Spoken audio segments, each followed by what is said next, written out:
bienvenue sur Africa 24 dans cette nouvelle édition du Non-Stop Info. Voici les titres de l'actualité. Un dialogue politique se tiendra en juillet 2018 en Guinée équatoriale. Un rendez-vous national qui émane de la volonté de la présidence pour préserver la paix et le développement économique du pays. La dernière rencontre de ce genre avait eu lieu en 2014. Nouvelle dépréciation du cédi, la monnaie nationale du Ghana s'est dépréciée de 0,7% par rapport au dollar. Une situation qui remet en question l'endettement du pays alors que la présidence annonçait en février 2018 vouloir se passer de l'aide financière étrangère. Et la 4e journée internationale de sensibilisation à l'albinisme a été célébrée le 13 juin. En République du Congo, l'association Johnny Chancel a profité de cette occasion pour offrir des crèmes aux personnes atteintes d'albinisme pour lutter contre le cancer de la peau. En Guinée équatoriale, le président Teodoro Obiang Nguema Basogo a annoncé le 13 juin la tenue d'un dialogue politique national en juillet 2018. Une rencontre pour préserver la paix et le développement économique du pays selon l'exécutif. Il s'agira de la 6e rencontre du genre organisée sous la présidence de Teodoro Obiang Nguema Basogo au pouvoir depuis 1979. Reportage de notre correspondante Nélé Claude Ebassa. Dans un discours à la télévision nationale ce 13 juin 2018, le chef de l'État équato-guinéen Teodoro Obiang Nguema a annoncé la tenue en juillet prochain d'un dialogue politique national. Sont notamment invités à cette table ronde tous les acteurs politiques de l'opposition et de la majorité présidentielle, les grands corps de l'État, la société civile et les équato-guinéens de la diaspora qui ont choisi de vivre à l'étranger pour des raisons politiques. Objectif, préserver la paix et le développement économique du pays. Ce 6e appel au dialogue traduit l'ouverture et le volontarisme politique du président Obiang Nguema. Pour le maintien de la paix, de la stabilité et du développement actuel de la nation, je convoque du 16 au 21 juillet 2018 la table 6 pour le dialogue national entre le gouvernement, les institutions publiques, les partis politiques légalisés, les dirigeants politiques et les militants et la société civile en Guinée équatoriale. Le régime des discussions du cycle de négociation sera entièrement libre, sans limitation ni restriction, dans les termes prévus par la loi. Le gouvernement de la République adopte toutes les mesures afin de faciliter la participation de tous les acteurs politiques qui sont en exil et ceux qui vivent à l'étranger. Une invitation qui intervient dans un climat politique tendu. En février dernier, le principal parti politique d'opposition, Citoyens pour l'innovation, avait été dissous à la suite d'un procès de 147 de ses militants poursuivis pour sédition, désordre public, atteinte à l'autorité et blessures graves. Pour certains opposants expatriés, cet appel à rentrer pour le dialogue national pourrait cacher des non-dits. De mon point de vue, les 5 premières réunions de ce genre-là, ça n'a rien donné. Je suis complètement sceptique à cette 6e convocation. Parce que la façon dont on convoque, ce n'est pas sérieux. Ça n'a rien à voir avec ce qu'on annonce. Dialoguer, de négocier, de chercher des solutions aux problèmes qu'il y a au pays. Problèmes politiques, problèmes sociaux, problèmes économiques. La plupart des gens qui participent, ils ne sont non plus sérieux. On ne peut pas convoquer comme c'était passé la dernière fois. Les gens qu'on ne sait pas ce qu'ils représentent, tout simplement pour faire un acte folklorique, pour distraire l'opinion publique internationale, ça n'a pas de sens. Si ce dialogue commence comme prévu le 16 juillet prochain, il s'agira du 6e du genre sous l'administration du président Teodoro Obiang Nguema. Pour rappel, 5 partis politiques avaient été légalisés à l'issue du dernier dialogue organisé en Guinée équatoriale en 2014.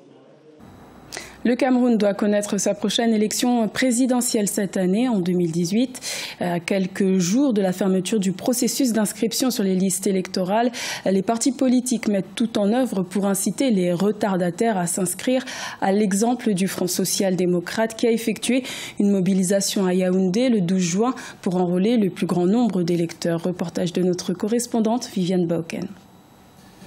À quelques jours de l'arrêt du processus d'inscription sur les listes électorales, les responsables des partis politiques, notamment le Social Democratic Front, SDF, multiplient des descentes sur le terrain. Celles-ci visent un principal objectif, la mobilisation des militants et sympathisants pour les amener à s'inscrire sur les listes électorales avant la convocation du corps électoral. Nous avons connu quelques problèmes au niveau de l'ECAM. Et l'ECAM n'a pas tous les moyens nécessaires pour pouvoir inscrire tous les Camerounais. La preuve est que Si nous n'avions pas fait cette opération aujourd'hui, il y a près de 200 ou 300 Camerounais dans cette zone qui ne seraient pas inscrits. Ici, à Ahala, dans l'arrondissement de Yaoundé 3e, où les responsables du SDF ont effectué leur campagne de mobilisation, les électeurs qui jusqu'ici étaient hésitants ont finalement résolu de s'inscrire sur les listes électorales afin d'accomplir leur devoir civique.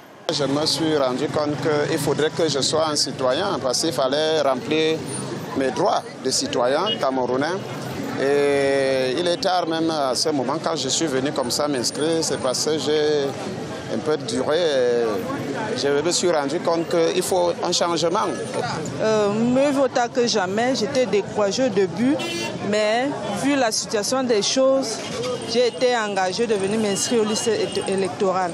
En rappel, le processus des inscriptions sur les listes électorales qui a débuté en janvier 2018 devra s'achever dans les prochains jours après la convocation du corps électoral par le président de la République, Paul Biya. Au Ghana, la monnaie nationale s'est dépréciée de 0,7% par rapport au dollar. Une nouvelle dépréciation qui pourrait menacer la stabilité économique du pays si aucune mesure urgente n'est prise pour enrayer cette situation. Rappelons que la présidence ghanéenne annonça en février 2018 vouloir se passer d'un nouvel emprunt auprès du Fonds monétaire international. Siamlo Victor Asedji.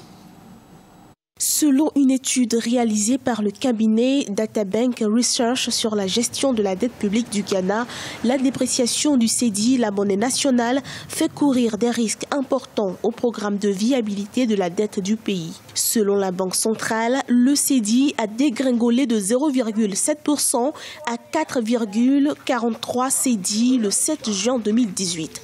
Et même si la Banque centrale du Ghana assure que cette dépréciation est temporaire, des analystes émettent cependant des réserves. La dépréciation donc de la monnaie ghanéenne vient tomber donc comme le goutte d'eau qui risque donc de faire déborder le vase, même si cette mesure elle est temporaire comme donc le stipulent certains certains économistes et monétaristes au niveau donc du continent et précisément au niveau du Ghana. La chute du cedi, en fait récurrent, reste assez inquiétant pour la croissance du Ghana. En 2014, le cedi a plongé de 40% par rapport au dollar. Sans aide extérieure, il pourrait être difficile pour le pays de soutenir la croissance selon des analystes. Seulement, le président Nana Akufo-Addo a annoncé depuis plusieurs mois vouloir en finir avec l'aide étrangère et réduire considérablement la dette. Pour rappel, à fin 2017, la dette libellée en dollars américains a reculé à 65% contre 69% en 2016. C'était normal que le pays puisse attendre à des mesures d'austérité. Il serait difficile, quasiment impossible pour le Ghana de pouvoir donc renverser la tendance en ce sens que sa monnaie est faible et sa monnaie est seule. Le Ghana ne pourra donc pas contrôler la situation et reviendra sur sa décision, c'est-à-dire faire appel aux institutions de Bretton Woods. Le Ghana, dont la croissance devrait croître à 8,3% de son produit intérieur brut en 2018 selon le Fonds monétaire international, est appelé à revoir sa politique monétaire. Au-delà de la diversification de l'économie et de la mobilisation de fonds en devises locales, des analystes pensent que réduire l'isolement du cedi permettra d'amortir un tant soit peu les risques liés à la forte dépréciation de sa monnaie nationale. La journée internationale de l'albinisme a été célébrée le 13 juin à travers le monde. En République du Congo, l'association Johnny Chancel a profité de cette occasion pour offrir des crèmes pour lutter contre le cancer de la peau aux populations atteintes d'albinisme, une pathologie encore très peu prise en charge par les pouvoirs publics. Reportage de notre correspondant Deva Panzou. Le cancer de la peau demeure la première cause de mortalité des personnes atteintes d'albinisme en République du Congo. Face à la faible prise en charge sociale dans le pays et aux revenus précaires de cette composante sociale, ces derniers n'ont pas les moyens de protéger leur peau. Ils ne peuvent donc compter que sur des initiatives privées telles que celles réalisées par Johnny Chancel à travers l'association qui a pu récolter des fonds à l'issue d'un cancer. J'ai vraiment été impressionnée, vu que les crèmes solaires coûtent vraiment cher. On nous a partagé, donc ça m'a vraiment fait plaisir. Depuis que nous avons commencé, nous n'avons jamais obtenu de l'aide de notre ministère de tutelle, qui est le ministère des Affaires sociales. Et nous espérons que dans un proche avenir, nous allons être pris en compte comme les autres, parce que nous avons une clinique qui soigne gratuitement les albinos. Nous distribuons des crèmes gratuitement. Nous faisons des évacuations vers d'autres pays gratuitement. Tout ça, c'est pour le bien-être de notre pays. Chaque année, des albinos sont victimes d'assassinats dans plusieurs pays sur le continent. En Tanzanie, 75 albinos auraient été tués entre 2000 et 2016. Des crimes commis à des fins jugées parfois mystiques. Cependant, les personnes atteintes d'albinisme au Congo se réjouissent de circuler librement à l'abri d'agressions physiques, même s'ils doivent néanmoins faire face à la discrimination. Nous n'enregistrons pas des cas du genre assassinat. C'est juste un problème de sensibilisation qui s'impose. Les albinos rencontrent beaucoup de difficultés. Vu la discrimination des gens, quand tu vas à l'école, il y a des amis qui te provoquent et des profs qui t'humilient, quoi.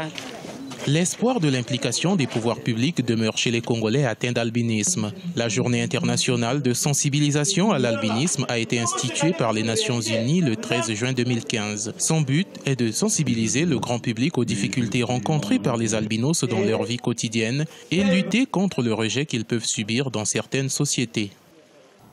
Ce journal a été réalisé par l'ensemble de la rédaction. Merci de votre fidélité. Retrouvez dans un instant une nouvelle édition de l'information sur Africa 24.